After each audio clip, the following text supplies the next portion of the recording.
بہت دنوں کی بات ہے۔ ایک لڑکا تھا، اس کا نام الادین تھا۔ اس کے دن گلیوں میں آوارہ گردی کرتے ہوئے گزر رہے تھے۔ ایک دن الادین اپنے دوستوں کے ساتھ معمول کے مطابق کھیل رہا تھا کہ اچانک ایک عجیب و غریب آدمی اس کے قریب نمودار ہوا۔ وہ ایک ریشمی چوغے میں ملبوس تھا، سر پر امامہ تھا، اس میں چمکدار نیلم جڑا ہوا تھا۔ وہ آ کر الادین کو گھورنے لگا اور پھر تھوڑی دیر بعد اس نے الادین سے گفتگو شروع کی کہ ہو نہ ہو تم فہد بڑھئی کے بیٹے ہو، کیا تم پیسے کمانا چاہتے ہو؟ الادین نے اسباق میں جواب دیا۔ تب اس دلچسپ اجنبی نے الادین کو بتایا کہ اسے صرف ایک کام کرنا پڑے گا کہ ایک سوراخ میں جا کر میرے لیے ایک پرانا چراغ لانا ہوگا۔ وہ الادین کو قصبے سے بہت دور لے گیا۔ تب دونوں نے وہاں پہنچ کر بھاری پتھر کی سل کو ہٹایا تو اس کے نیچے سوراخ تھا جس میں چند سیڑھیاں نظر آ رہی تھیں۔ اجنبی نے الادین کو ایک انگوٹھی دی کہ وہ اسے ضرورت کے وقت استعمال کر سکتا ہے۔ الادین، جو کہ دبلا پتلا لڑکا تھا، آسانی سے اس سوراخ میں اتر گیا۔ اس نے دیکھا کہ وہ ایک بہت بڑا غار تھا جو کہ زر جواہرات سے بھرا ہوا تھا، مثلاً ہیرے، موتی، نیلم وغیرہ۔ حقیقت میں وہ ایک بہت بڑا خزانہ تھا۔ الادین کافی دیر تک حیرت زدہ رہا۔ پھر اچانک اسے اجنبی کی بات یاد آئی۔ اس نے وعدہ کیا تھا کہ وہ اسے پرانا چراغ ڈھونڈ کر لا کر دے گا۔ وہ سوچ رہا تھا کہ اجنبی نے ہیرے جواہرات کی بجائے پرانا چراغ لانے کو کیوں کہا۔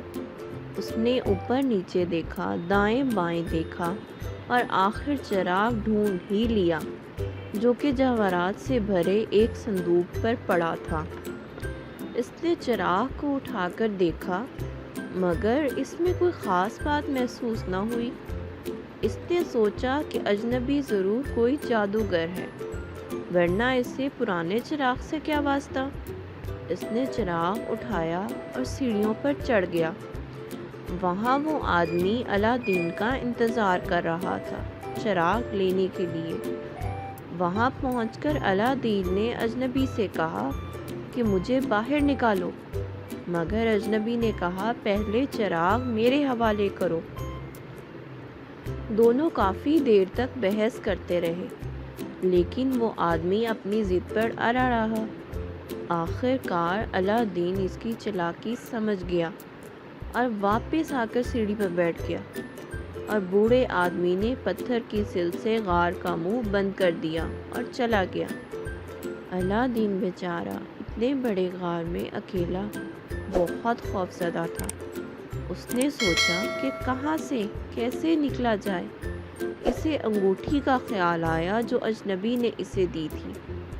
اس نے انگوٹھی کو مسلا تو اچانک ایک جن انگوٹھی میں سے نمودار ہوا، اور اس نے الادین سے پوچھا کہ اس کی کیا مدد کر سکتا ہے۔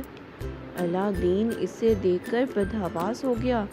کچھ دیر بعد اس نے جن سے کہا کہ اسے گھر پہنچا دے، اور تھوڑی دیر بھی نہ گزری تھی کہ وہ چراغ اور انگوٹھی سمیت گھر میں موجود تھا۔ گھر واپس آ کر اس نے اپنی ماں کو ساری کہانی سنائی۔ اس کی ماں بہت خوش ہوئی۔ اس نے چراغ لیا اور اسے صاف کرنے لگی تاکہ وہ دوبارہ چمکدار بن سکے اور نیا نظر آئے۔ دوسرے ہی لمحے چراغ میں سے ہلکا ہلکا دھواں نکلنے لگا۔ تھوڑی دیر بعد وہ ایک جن کی صورت اختیار کر گیا۔ وہ چراغ کا جن تھا۔ اس نے الادین کی ماں سے کہا کہ وہ حکم کرے، وہ تعمیل کرے گا۔ الادین اور اس کی ماں آہستہ آہستہ اپنی تمام خواہشات چراغ کے جن سے پوری کرواتے رہے، اور اب ان کے دن بہت اچھے گزرنے لگے۔ اب الادین لمبا، خوبصورت اور جوان بن چکا تھا۔ ایک دن الادین نے بادشاہ کی بیٹی بدر النساء کو دیکھا۔ وہ بہت خوبصورت تھی۔ الادین اسے پسند کرنے لگا۔ بادشاہ نے اس دولت مند اور نوجوان سے متاثر ہو کر اپنی بیٹی کی شادی اس سے کر دی، اور اب یہ دونوں جن کے تعمیر کردہ خوبصورت محل میں رہنے لگے۔ کافی دن گزر گئے۔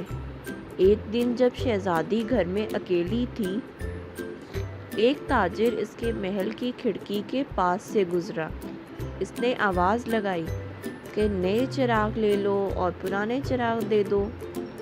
بدر النساء نے تاجر کو پرانا چراغ دے دیا اور نیا چراغ لے لیا۔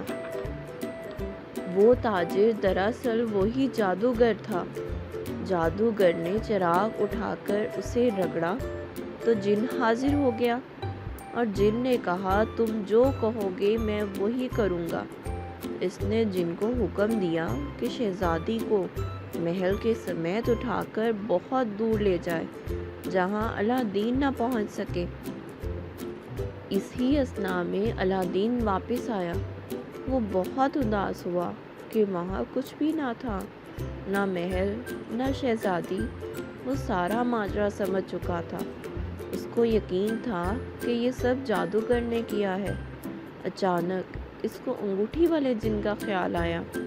اس نے انگوٹھی کو رگڑا، جن حاضر ہو گیا۔ اس نے جن کو حکم دیا کہ اسے شہزادی کے پاس پہنچا دے۔ جن نے حکم کی تعمیل کی اور جن نے اسے محل کے باورچی خانے میں پہنچا دیا جہاں شہزادی جادوگر کے لیے چائے تیار کر رہی تھی۔ اس نے شہزادی سے کہا کہ یہ پاؤڈر چائے میں ملا دو۔ شہزادی نے اس کی ہدایات پر عمل کیا۔ نتیجتاً جادوگر نے چائے پی اور گر کر بے ہوش ہو گیا۔ الادین نے چراغ کے جن کو حاضر کر کے حکم دیا کہ انہیں محل سمیت واپس ان کی ریاست میں پہنچا دیا جائے۔ واپسی آ کر وہ ہنسی خوشی رہنے لگے، اور جادوگر پھر دوبارہ اس علاقے میں نظر نہیں آیا۔